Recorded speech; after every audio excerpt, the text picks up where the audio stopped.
नमस्कार, आप देख रहे हैं वॉइस ऑफ कोटपुतली। मैं आपके साथ कुमार अंकित। आज हमारे स्टूडियो में मौजूद हैं वरिष्ठ भाजपा नेता और वसुंधरा राजे समर्थक मंच राजस्थान के प्रदेश उपाध्यक्ष ब्रजमोहन शर्मा जी। सबसे पहले तो शर्मा जी स्वागत है आपका। नमस्कार। आइए विधानसभा चुनाव, लोकसभा चुनाव और तात्कालिक राजनीतिक परिदृश्यों पर इनसे बातचीत करते हैं। अभी शर्मा जी विधानसभा चुनाव हुए राजस्थान में, भाजपा की सरकार बनी, लेकिन वसुंधरा राजे, उसकी जगह भजनलाल शर्मा जी को मुख्यमंत्री बना दिया गया। उसके बाद वसुंधरा जी भी प्रदेश की राजनीति में ज्यादा सक्रिय दिखी। सच्चाई यह है कि राजस्थान के आम जन ने 200 विधानसभा क्षेत्रों के अंदर वसुंधरा राजे जी को ही मुख्यमंत्री के रूप में अपनी पहली पसंद स्वीकार किया था। और यही नहीं, मैं आपको बताना चाहूंगा कि राजस्थान के अंदर यदि वसुंधरा राजे ही एक ऐसे नेता थी जिसने राजस्थान के अंदर ताबड़तोड़ सभाएं की, रोड शो किए और खुद के निर्वाचन क्षेत्र के अंदर केवल एक दिन मतदान करने गई और नामांकन करने गई, और उन्होंने पूरी तरह से अपने विधानसभा क्षेत्र को जनता जनार्दन के नाम पर सौंप दिया। राजस्थान के अंदर भाजपा के अंदर ऐसा कोई नेता नहीं था कि जो अपने निर्वाचन क्षेत्र से बाहर निकला, केवल वसुंधरा राजे जी थी। राजस्थान के अंदर एक करिश्माई नेता यदि कोई है तो वसुंधरा राजे है, जिसके बल पर भाजपा प्रचंड बहुमत से आई और सरकार के नजदीक आई, और उन्होंने ये दिखा दिया कि राजस्थान में वसुंधरा राजे ही राजस्थान के आम जनों पर, दिलों पर राज करती है। मैं यहाँ एक बात और कहना चाहूंगा कि वसुंधरा राजे ही एक ऐसी नेता थी जिसने धरातल पर रहकर जन कल्याणकारी योजना दी। 1200 रुपए के पैरा टीचर को प्रबोधक बनाया। आज राजस्थान का आम जन देख रहा है, कांग्रेस सरकार की तरफ देख रहा है, लेकिन उन्होंने कुछ नहीं किया। इसलिए वसुंधरा राजे जी को ही मुख्यमंत्री के रूप में देखना चाहते थे। आप अभी कह रहे हैं कि उस समय अच्छा प्रदर्शन हुआ।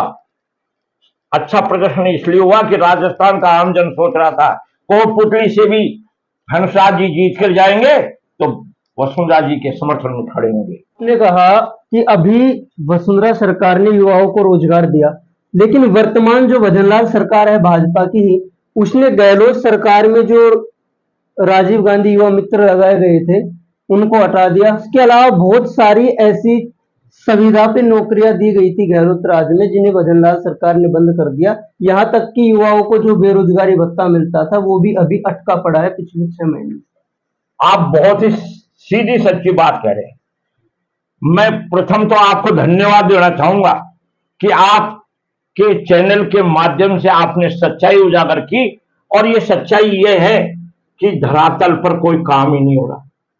सच्चाई ये भी है कि भ्रष्टाचार दूर करने की बात करने वाली सरकार आज भ्रष्टाचार के आलम में डूबी हुई है। आप कहोगे कैसे?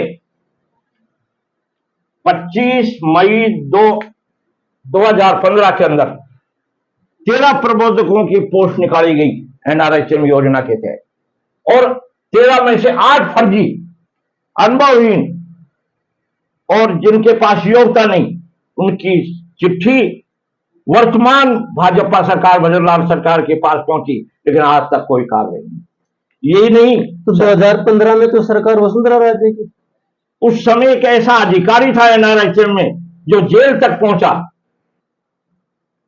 और उस बात को लेकर अदालती प्रकरणों में उलझ गए। लेकिन आज भी हालात यह है कि भ्रष्टाचार के नाम पर कोई कार्रवाई नहीं हुई। अभी भाजपा के वरिष्ठ नेता है, बहरोड से वर्तमान में विधायक है डॉक्टर जसवंत सिंह यादव। उन्होंने साधारण सभा की बैठक में तहसीलदार को हिदायत दी है कि तहसीलदार साहब आप तहसील संभालो, वरना एसीबी आप पर शिकंजा कस लेगी। और मैंने अपने जीवन में बहरोड और नीमराणा में आज से ज्यादा भ्रष्टाचार नहीं देखा। मतलब खुद विधायक इस चीज को एक्सेप्ट कर रहे हैं कि उनके विधानसभा क्षेत्र में करप्शन तो हो रहा है, बावजूद उसके विधायक और सरकार उस करप्शन को रोकने में नाकाम है, या फिर कैसे रोके? ये सब कुछ हो रहा है। भ्रष्टाचार की कहानी कांग्रेस सरकार के द्वारा चलाई योजना थी, और आज जो अधिकारी बैठे हुए हैं वो अधिकारी अब भी निसंकोच समझे हुए हैं कि हमारा कुछ भी नहीं होने वाला, क्योंकि सरकार कौन चला रहा है?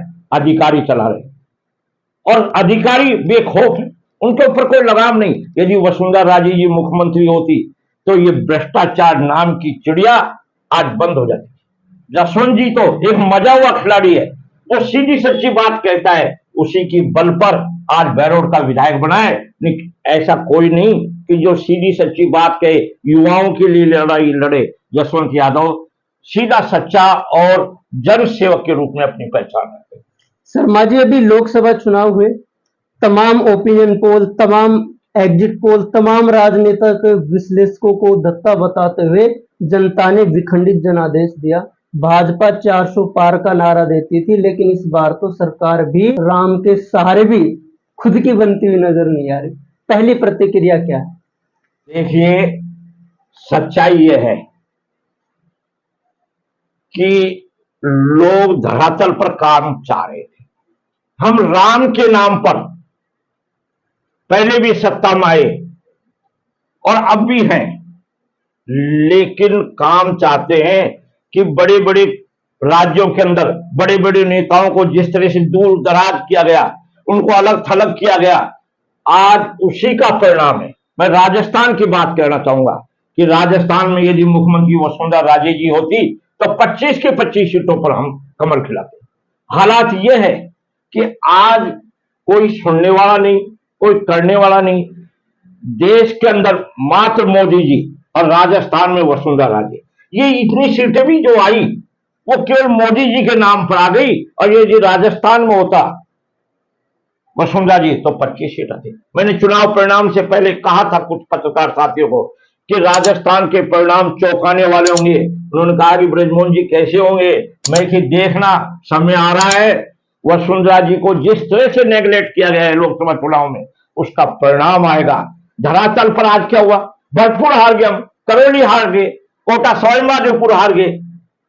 हालात क्या है, ये इशारा है, समय है, बदलो, सोचो, जागो। नहीं तो ये आने वाले 5 विधानसभा उपचुनाव जो आ रहे हैं, जिला परिषद के जो चुनाव आ रहे हैं, पंचायत राज के चुनाव आ रहे हैं, उनमें हमारी क्या हालात होगी। गहलोत सरकार में शिक्षा मंत्री रहे, वर्तमान में कांग्रेस के प्रदेश अध्यक्ष गोविंद सिंह डोटासरा। बीजेपी ने पिछले 5 सालों में जब वो अपोजिशन में थी, डोटासरा पर जमकर तंज कसा, और गहलोत सरकार सबसे ज्यादा विवादों में भी डोटासरा के कारण ही रही। सच्चाई। लेकिन बावजूद उसके डोटासरा का बयान वायरल होता है कि बीजेपी के मोरिया बोलेंगे। बीजेपी मरुधरा में 14 सीटों पर अटक गई, जिस बीजेपी ने 2019 और 14 में 25 की 25 सीटें जीती। तो आप ये मानते हैं कि भजनलाल शर्मा और जो प्रदेश नेतृत्व है भाजपा का, उसका जादू नहीं चला, और कांग्रेस के वो लीडर जिसका लगातार भाजपा विरोध करती रही, जो भाजपा के मोरिया बोलने की बात करते थे, उनका करिश्मा प्रदेश में चल गया। सच्चाई तो यह है कि जन भावना को समझ रहे थे और जन भावना ऐसी थी।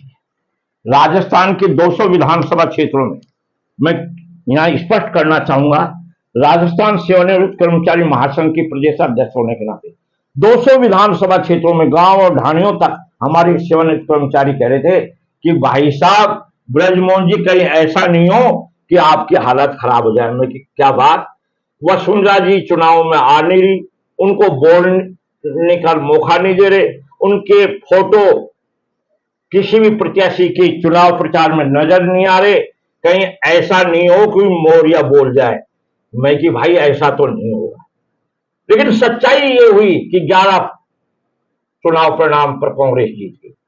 2 सीटों पर धन्यवाद देना चाहूंगा अलवर के हमारे भाजपा के मंत्री संजय शर्मा जी को कि उन्होंने हमारे भूपेंद्र यादव को जिता दिया। धन्यवाद देना चाहूंगा झोटवाड़ा के राजवर्धन राठौड़ को कि हमारे बुजुर्ग नेता जो दबंग और साफ छवि के राव राजा राजेंद्र सिंह जी को जिता दिया। बड़े करीबी अंतर से, बहुत ही करीबी अंतर, लेकिन जिता दिया। नहीं तो इधर कितनी सीट हो जाती और बीजेपी की कितनी होती। ये सच्चाई है, और सच्चाई पर बात करने के लिए आज हमको सोचना चाहिए कि राजस्थान के अंदर आज भी जनता, चाहे 36 जाति बिरादरी हो और वर्ग संगठन हो, उस पर अभी आप कह रहे थे कि युवाओं के लिए काम कर रहे हैं। भजनलाल जी को चाहिए था कि मुख्यमंत्री निःशुल्क योजना के अंदर ये जांच योजना, दवा वितरण योजना के अंदर उन लोगों को स्थायी करते, एक संदेश देते। वसुंधरा जी ने भी अशोक गहलोत जी के 1200 पैरा टीचरों को स्थायी किया। ये भी जांच योजना और औषध वितरण योजना के तहत करते तो एक संदेश जाता। आज जिस तरह की बातें बहुत की जा रही हैं कि हम ये कर रहे हैं, इतनी वैकेंसी निकाल रहे हैं, धरातल पर क्या हो रहा है? मैं तो जब मानूंगा, भाजपा का नेता हूं, भाजपा के लिए काम करना चाहते हैं, वसुंधरा राजे समर्थक मंच संपूर्ण रूप से भारतीय जनता पार्टी का एक अभिन्न है। आप कहेंगे मंच है, भाजपा को मजबूत करने वाले सुंदर सिंह भंडारी मंच, नमो नमो मंच, पंडित दीनदयाल उपाध्याय मंच, उसी प्रकार से वसुंधरा राजे समर्थक मंच। एक समय था शर्मा जी जब वसुंधरा राजे समर्थक मंच को लेकर चर्चाएं जोरों पर थी कि क्या वसुंधरा राजे समर्थक मंच बीजेपी में एक समकक्ष राजनीतिक दल के रूप में काम कर रहा है। समकक्ष काम कर रहे। वसुंधरा को प्रदेश में कमान ना तो संगठन की मिली ना सत्ता की मिली। सच्चाई यही है। आज हम वसुंधरा राजे समर्थक मंच के जो कार्यकर्ता हैं, उनको भारतीय जनता पार्टी के बड़े बड़े नेता जो प्रदेश के हैं और स्वयं मुख्यमंत्री जी कहते कौन है वसुंधरा राजे समर्थक मंच, उनको संतोषप्रद तरीके से जवाब नहीं दिया जा रहा, उनको प्रदेश में स्थान नहीं दिया जा रहा। शर्मा जी अलग अलग करने का काम बीजेपी वाले कर रहे हैं कि जो वसुंधरा राजे समर्थक मंच से जुड़े हुए कार्यकर्ता और नेता थे जिन्होंने पार्टी के लिए काम किया, इस सरकार में उन्हीं भाजपा कार्यकर्ताओं की कहीं ना कहीं उपेक्षा हो रही है। खून पसीने से सींचने वाले हम जैसे कार्यकर्ताओं को जब स्थान नहीं मिल रहा तो कैसे 25 सीटें आएंगी भाई साहब? शर्मा जी आप कह रहे थे 400 पार, लेकिन इस बार जोड़ तोड़ वाली सरकार का गठन हो गया है। तीसरी बार लगातार प्रधानमंत्री की शपथ नरेंद्र मोदी ने ले ली है। वसुंधरा राजे सिंधिया के लड़के हैं दुष्यंत सिंह, जो लगातार 5वीं बार सांसद बने हैं। 2014 में भी उनको मंत्री परिषद में लेने की चर्चाएं थी और इस बार भी चर्चाएं चली, लेकिन उन्हें ड्रॉप कर दिया गया। वसुंधरा के जो भी विरोधी थे तीनों सांसद राजस्थान से, उन्हें मंत्री बना दिया गया, जबकि वसुंधरा के किसी करीबी सांसद को मंत्री नहीं बनाया गया, यहां तक कि उनके लड़के को भी मंत्री नहीं बनाया गया। अब वर्तमान में वसुंधरा राजे राष्ट्रीय उपाध्यक्ष हैं। वो राष्ट्रीय राजनीति, प्रदेश की राजनीति और विशेषतः भाजपा में कहां खड़ी है? देखिए, वसुंधरा राजे जी पूरी तरह से भारतीय जनता पार्टी के प्रति समर्पित निष्ठावान कार्य। उनके ऊपर या उनकी निष्ठा पर कोई भी भाजपाई उंगली नहीं उठा सकता। जिनकी मां ने खून पसीने से इस भारतीय जनता पार्टी को सीखा है, जिनकी मां ने भारतीय जनता पार्टी को बनाने के अंदर अपनी अहम भूमिका, उनकी बेटी वसुंधरा राजे जी, जिसको राजस्थान का आम जन और मेरा जैसा कर्मचारी नेता खुलेआम कहता है कि वो राजस्थान की देवी स्वरूप मातृशक्ति मां है, वो भारतीय जनता पार्टी की है, रहेंगी और उनका मंच भारतीय जनता पार्टी के लिए समर्पित निष्ठा भाव से कार्य कर रहा है। हम पद लोलुप नहीं बनना चाहते, हमारा तो उद्देश्य एक है, देश के अंदर बस नरेंद्र भाई मोदी इतनी ताकतवर बने कि देश और दुनिया के अंदर देश का मान बढ़े। वसुंधरा राजे ने भैरव सिंह शेखावत शो को आगे बढ़ाया। प्रदेश की 200 विधानसभाओं में ऐसा कोई विधानसभा क्षेत्र नहीं होगा जहां वसुंधरा देखी नहीं गई हो। हमेशा वो दौरों पर रही, यात्राओं पर रही, संगठन को मजबूत किया। लेकिन अब जब भाजपा की प्रदेश में सरकार है तो भाजपा के कार्यकर्ता ही दबी कुचली आवाज में यह कहते हुए नजर आते हैं कि अब भजनलाल शर्मा जैसा आम कार्यकर्ता सीएम बनेगा, अब किसी राजा महाराजा की जरूरत नहीं है। चाहिए है भजनलाल जी मुख्यमंत्री बने और वसुंधरा राजे जी ने जिस प्रकार से घोषणा की, ऊपर से पर्ची आती है, सारे लोग देखते हैं, पत्रकार साहिबान देखते हैं, मैं भी देख रहा था, और उस पर्ची को पढ़कर उन्होंने अनुमोदन किया। इसका मतलब कहीं ना कहीं वसुंधरा राजे जी जैसे त्यागी नेता के रूप में अपनी स्थान बनाई है और उन्होंने कहा कि दिल्ली से जो पर्ची आई है उसका मैं स्वागत करती हूँ। इससे बड़ी और क्या कुर्बानी होगी। रहा सवाल ये कि ऐसा कुछ भी नहीं, यदि संगठन का प्रभावी नेता होता, संगठन में कमांड रखता और राज्य में रहा हुआ नेता यदि होता तो 25 की 25 सीटों पर हम राज्य विजय प्राप्त करते। जब सरकार कांग्रेस की थी 19 में, उस टाइम ही 25 की 25 सीटें भाजपा के खाते में थी, तो अब तो राज भाजपा का। उस समय वसुंधरा जी चुनाव प्रचार की कमान संभाली हुई थी। अब की बार कहीं भी वसुंधरा जी को कमान नहीं दी गई, उनको बोला नहीं गया। तो वसुंधरा जी भी अपने बेटे के लिए जी जान से लगी हुई थी और जिस तरह से उन्होंने विजय प्राप्त की है वो अपने आप में ये कहता है कि राजस्थान का आम जन वसुंधरा राजे की तरफ देख रहा है। कहीं ना कहीं इन लोकसभा चुनाव में भाजपा ने एक गलती ये भी करी कि पूरे चुनाव को सिर्फ मोदी के नाम पे लड़ा गया, स्टेट लीडरशिप को यहाँ पे कोई ज्यादा तवज्जो नहीं दी गई। ये थी कि सारे लोग राजस्थान के ये सोच रहे थे बीजेपी के कि यदि हम मोदी जी के आगे पीछे रहेंगे तो हमें पद मिल जाएगा, इसलिए ये सब कुछ हो रहा था। और वसुंधरा जी को जिस तरह से नेगलेक्ट किया गया वो एक अपने आप में समझे। भजनलाल जी भरतपुर में लगे रहे, जहां जहां भजनलाल जी गए वहां वहां बीजेपी हार गई। मैं तो ये कहूंगा बांसुर भी भजनलाल जी का प्रोग्राम तय हुआ, जहां ब्राह्मणों का वर्चस्व था, ब्राह्मण बने ज्यादातर विधायक बने, वहां भजनलाल जी का कार्यक्रम प्रत्याशी पिछड़े, कोटपुतली से पिछड़ गया। तो ये क्या है। भजनलाल शर्मा का जो गृह जिला है भरतपुर, वहां से भाजपा हार गई। पूर्व प्रदेशाध्यक्ष है सतीश पूनिया, आमेर से भाजपा पिछड़ गई। चित्तौड़गढ़ से बाहर प्रदेश अध्यक्ष सीपी जोशी का प्रभाव दिख नहीं पाया। क्या वसुंधरा के अलावा राजस्थान भाजपा में कोई ऐसा लीडर नहीं है जिसका दबदबा पूरे प्रदेश की भाजपा में और जनता में? सच्चाई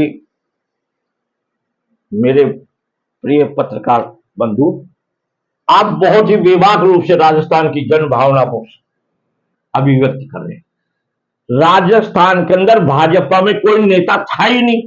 विधानसभा 2023 के चुनाव में कहां थे ये नेता? केवल वसुंधरा जी थी। इसलिए राजस्थान के अंदर तो केवल और केवल वसुंधरा राजे ही है और देश में मोदी।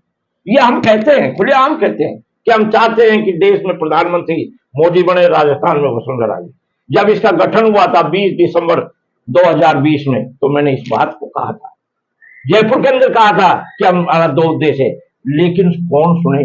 यहां तो एक अलग तरह का संघर्ष बज रहा था कि वसुंधरा जी को दूर रखो, हम जिता कर लेकर आ रहे हैं। वो ना तो खुद जीते और ना बीजेपी को जिता पाए। 10 साल तक वसुंधरा सीएम रही, जनता ने उन पर विश्वास किया। अब अगर एक आम कार्यकर्ता भजनलाल शर्मा के रूप में सीएम बनता है तो वसुंधरा राजे समर्थकों को दिक्कत कहां है? कोई दिक्कत नहीं। दिक्कत यहां है कि न सत्ता और संगठन आम कार्यकर्ता को, वसुंधरा राजे समर्थकों को नहीं, आम कार्यकर्ताओं को सुने, उनकी आवाज पर बात करें। आज हालात ही ऐसे हैं। अभी कुछ दिन पहले की बात है, मेरा एक साथी कह रहा था ओटीएस के अंदर मुख्यमंत्री की जन सुनवाई में, उस दिन मुख्यमंत्री नहीं थे, वहां एक बहुत बड़ा अधिकारी बैठा हुआ था। उसने अपनी एप्लीकेशन दी और कहा जिला कलेक्टर से रिपोर्ट मंगवा लेते हैं। उस नौजवान ने कहा कि हुक्म जिला कलेक्टर नहीं, ये तो फला विभाग का शासन सचिव रिपोर्ट करेगा। जहां इस तरह के अधिकारी बैठे हो वहां कैसे काम चलेगा। मुख्यमंत्री जी को चाहिए कि जो प्रभावी नेता है, चाहे वो कोई भी हो, उससे बात करनी चाहिए। मैंने 4 बार मुख्यमंत्री जी से टाइम मांगा, चारों बार टाइम नहीं मिला। पूछा गया उनके नजदीकियों से कि भाई साहब आपको इसलिए नहीं बुला रहे कि आप वसुंधरा राजे समर्थक मंच के संस्थापक सदस्य हो, आप उग्र नेता हो। अरे मैं पता नहीं क्या सुझाव देता।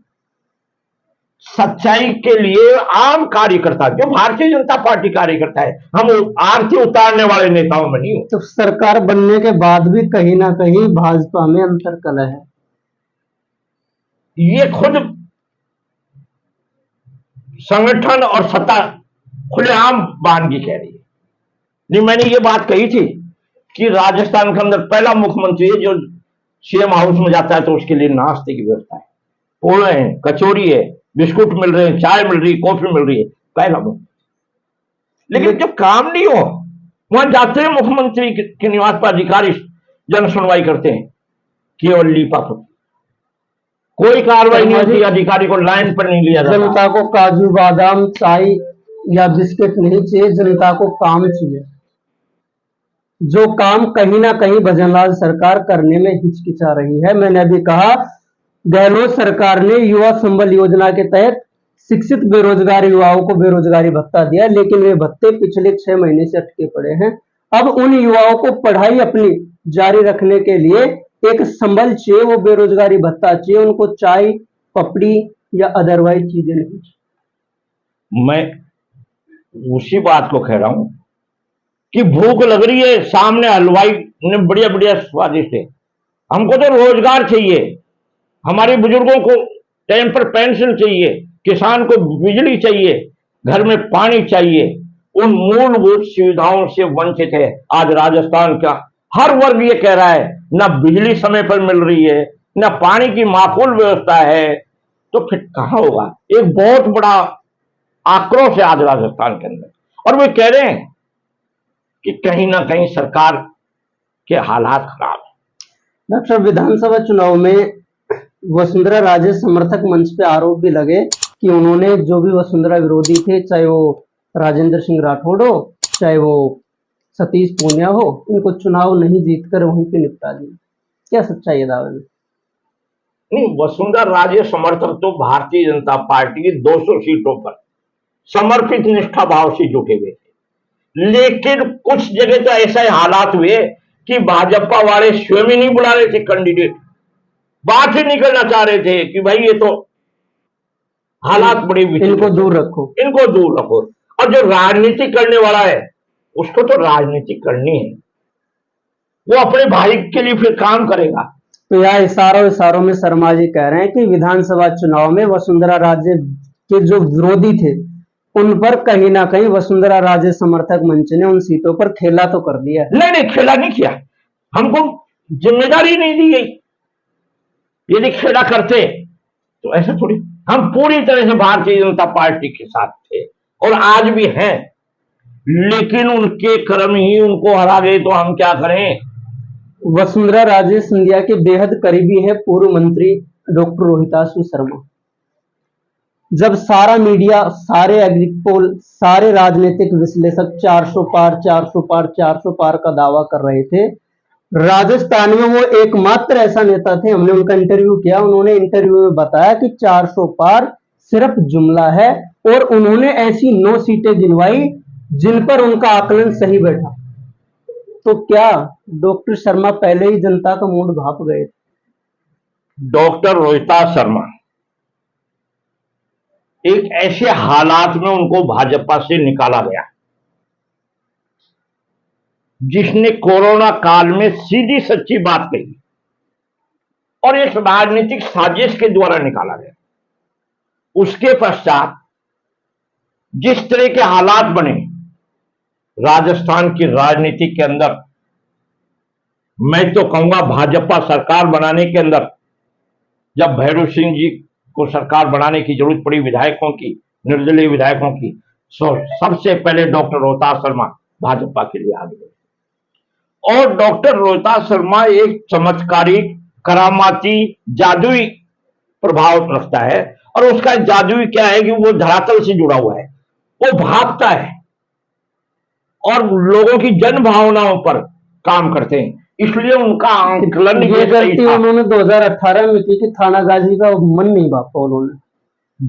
2018 में पार्टी के नेताओं ने कहा कि आप थाना गाजी जाओ। आप यही समझ सकते हैं कि कितना निष्ठावान, समर्पित, आज्ञाकारी नेता होगा जो बीजेपी वालों ने कहा और वो चला गया, कोई ना सोचा ना समझा। तब लोकसभा चुनाव में जो भाजपा को राजस्थान में नुकसान हुआ है, मानते कि आगामी दिनों में कुछ सरकार में और संगठन में परिवर्तन देखने को मिलेंगे, जैसा कि किरोड़ी लाल मीणा ने घोषणा की थी कि ये सीट में हार जाऊंगा तो इस्तीफा दूंगा? सच्चाई ये है मैं इतना कह सकता हूं कि सत्ता और संगठन को मजबूत करने के लिए कुछ ना कुछ कार्रवाई केंद्रीय नेतृत्व करेगा और उसी के बल पर सत्ता और संगठन मजबूत होगा। तो क्या भजनलाल शर्मा की कुर्सी जा सकती है या इस तरह? भजनलाल जी, क्योंकि श्रेय तो उन्हीं को जाता है। भजनलाल जी के प्रति लोगों में वो तो है, लेकिन धरातल स्तर पर वो ऐसी टीम नहीं, और उनके नाक और कान जो हैं वो हर विधानसभा क्षेत्र में नहीं बने, या उनके वो लोग हैं जो नए नए जो उनको फीडबैक गलत देते हैं। यदि हम जैसे लोगों से बात करके, मेरे लिए कहा जाता है जब मैं कर्मचारी नेता था कि आप यार बड़े बड़े अधिकारी से लड़ जाते हो, लेकिन अधिकारी फिर भी आपकी बात मानते हैं। क्यों?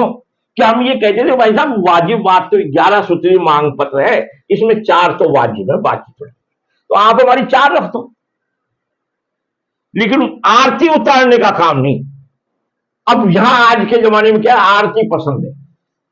गहलोत सरकार में नए जिले बनाए गए थे, लेकिन भजनलाल सरकार ने उन नए जिलों के रिव्यू के लिए एक सब कैबिनेट कमेटी बनाई है। क्या आपको लगता है कि इस कमेटी का कोई औचित्य है?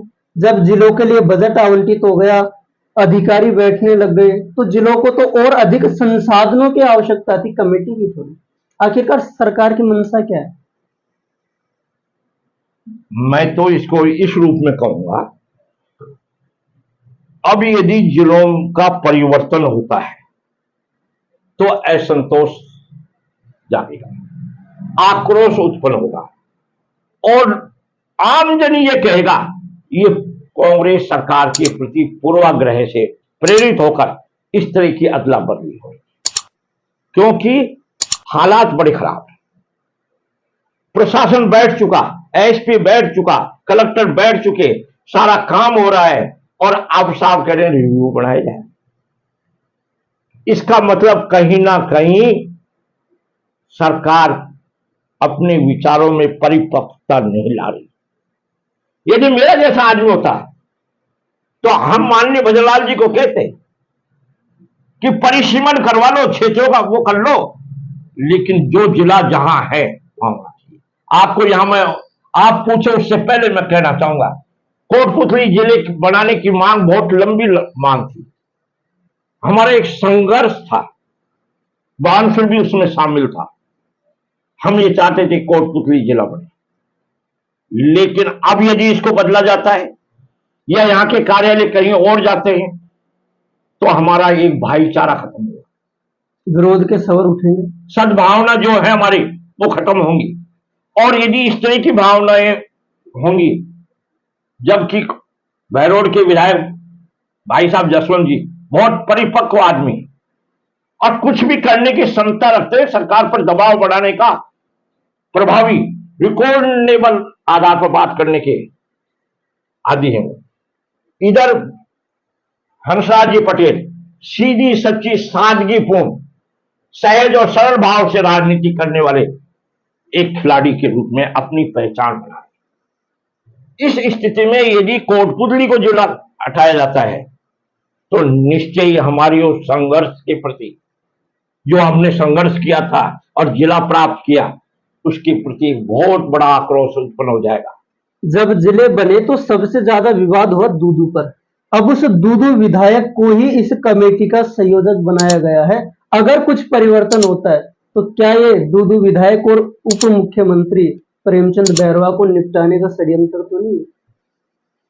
प्रेमचंद जी, भाई साहब प्रेमचंद जी बैरवा जी बहुत गंभीर है। मैं उनसे मिला हूं, अतर सिंह बढ़ाना जी के साथ भी, और वैसे आयुर्वेद मंत्री हैं, सुलझे हुए हैं, लेकिन ये जो कार्रवाई हो रही है कहीं ना कहीं कुछ ना कुछ संदेह है। अभी आपने कोटपुतली बहरोड जिले का जिक्र किया।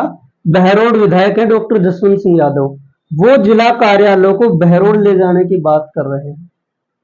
उसके ठीक बाद पूर्व संसदीय सचिव कसाना का बयान आता है कि आप जब कोटपुतली से कार्यालय बहरोड ले जाओगे तो क्या कोटपुतली की जनता देखती रहेगी ठीक इसके बाद बानसूर विधायक का बयान भी आता है कि बानसूर के हितों के लिए कोटपुतली में जिला कार्यालय होना आवश्यक है। तो क्या उन्होंने यह बयान देने के पीछे क्या मंशा है? अगर वो वास्तव में लेकर जाते हैं कार्यालय, तो इस जिले के चारों विधायक बीजेपी के हैं, जो जसवंत जी के अलावा तीनों भाजपा विधायक, वो क्या करेंगे? देखिए, मैं पहले ही आपको बता चुका कि जो भाईचारा है, हमारी सद्भावनाएं हैं, वो आहत होंगी। आपने भी उस बात की पुष्टि कर दी। और रामस्वरूप जी कसाना तो एक धरातल पर आंदोलन के रूप में और अपनी एक दबंग छवि के रूप में पहचान रखते हैं। उनकी बात को भी अहमियत है। और इधर बानसूर के विधायक हमारे देवी सिंह जी, जो नए निश्चित है, लेकिन वो भी अपनी राजनीतिक पकड़ रखते हैं। हम सब, मैं स्वयं एक बात थी कि कोटपुतली ही जिला होना चाहिए। कार्यालय का जहां तक सवाल है, कार्यालय के विवाद में न पड़कर बहरोड और कोटपुतली, तो मैं ये कहूंगा कि सबसे उपयुक्त होगा कि बहरोड तो आज नीमराना बहुत विकसित क्षेत्र बन चुका, औद्योगिक क्षेत्र के रूप में पहचान है, और वहां इतनी जमीन भी नहीं कार्यालयों के लिए। कोटपुतली के तो दूरी के हिसाब से भी विराटनगर, बानसूर, नहीं, कोटपुतली ठीक पड़ रहा है। बहरोड बहुत ज्यादा, बहरोड के बजाय बहरोड की दूरी और बानसूर की दूरी बराबर है, और वहां पर सवाई चक और गोचर भूमि बहुत है। अच्छा होगा कि इन दोनों के विवाद, दोनों का विवाद ना हो। दोनों को, बीजेपी के नेता हैं, दोनों हैं, एक सादगीपूर्ण राजनीति कर रहा है, एक प्रखर रिकॉर्डेबल राजनीति कर रहा है। तो इन दोनों के बजाय यदि बानसूर जिला कार्यालय बने तो ना विवाद होगा, ना कोई बात होगी। बानसूर से भी विधायक भाजपा के हैं, आप इस मामले में विधायक जी से भी बात कीजिएगा। हम बातचीत को अंतिम ओर में ले जाए। आज 25 जून है और आज हम इस लोकतंत्र में बैठकर बातचीत कर रहे हैं। तो जिस प्रकार से आज के दिन इंदिरा गांधी ने लोकतंत्र का गला घोटने का काम किया, कल शपथ के दौरान पीएम मोदी ने कांग्रेस पर निशाना भी साधा। आपकी क्या प्रतिक्रिया? ऐसा है, 25 जून 1975 को, आज ही के दिन, तत्कालीन कांग्रेस सरकार ने अपने राजनीतिक स्वार्थ के लिए आपातकाल की घोषणा की और हमारे विपक्ष के नेताओं को जेलों में डाल दिया गया। और जिस प्रकार से आपातकाल के विरुद्ध किसी ने भी आवाज उठाई तो उसके विरुद्ध कार्रवाई हुई। पहले तो मैं आपातकाल के उन राष्ट्रभक्तों को नमन करना चाहूंगा जिन्होंने मुखर होकर इसके लिए आवाज उठाई। उनको सादर नमन आपके लोकप्रिय चैनल के माध्यम से। साथ ही ये कहना चाहूंगा कि एक बहुत बड़ा काला अध्याय था उस समय, लोकतंत्र को बचाने के लिए जिन्होंने कार्य किया उनको। अब शर्मा जी, इन चुनाव में गजब की बात देखने को आई। कांग्रेस बार बार पुकारती रही कि भाजपा संविधान बदल देगी, लोकतंत्र खतरे में है। राहुल गांधी बार बार इस अभियान की अगुवाई करते रहे कि लोकतंत्र खतरे में है, भाजपा संविधान बदल देगी। क्या वो अपनी दादी की करतूत को भूल गए? कांग्रेसी विचारधारा वाले लोग या कांग्रेस के नेताओं में यही तो एक कमी है, वो इतिहास के पन्नों को उठाकर नहीं देखते, वो तो ताजा मुद्दों को उठाना चाहते हैं, जबकि ऐसा कुछ भी नहीं। माननीय मोदी जी बार बार कह रहे थे कि बाबा साहब अम्बेडकर साहब भी यदि चाहें तो वो भी संविधान को नहीं बदल सकते। लेकिन वो कह किस आधार पर रहे थे कि जिस Indira is India, India is Indira के भूत सवार होके इंदिरा ने वो कदम उठाया, तानाशाही पे हो गई। ऐसे ही आज सिर्फ मोदी मोदी मोदी मोदी था, तो कहीं वो भी नए सिरे से तानाशाही तो नहीं कर रहे हैं। लेकिन यहां मैं दर्शकों को बता दूं, तानाशाही चाहे हिटलर हो, चाहे इंदिरा हो, चाहे मोदी जी हो, कोई भी हो, भारत की जनता स्वीकार कर नहीं करती है। चाहे चुनाव वो 1977 का हो, चाहे 2024 का हो, देश की जनता किसी प्रकार की तानाशाही को स्वीकार नहीं करती है। तो ये हमारे साथ थे वसुंधरा राजे समर्थक मंच राजस्थान के प्रदेश उपाध्यक्ष ब्रजमोहन शर्मा जी, जिन्होंने वर्तमान में सारे जो राजनीतिक मुद्दे हैं उन पर लोकसभा चुनाव, विधानसभा चुनाव, वसुंधरा राजे समर्थक मंच की भूमिका और वसुंधरा राजे सिंधिया की भूमिका पर अपनी बेबाक राय रखी है। धन्यवाद। श्री बालाजी फिनसर्व, जहां मिलती है आपको वाहन बीमा, स्वास्थ्य बीमा, म्यूचुअल फंड, जीवन बीमा, फाइनेंस, साधारण बीमे की सभी सुविधाएं। कार्यालय बानसूर महाविद्यालय के पास, बाईपास रोड, बानसूर। मुख्य कार्यालय लाल कोठी, कोटपुतली। अधिक जानकारी के लिए संपर्क करें 8302367656।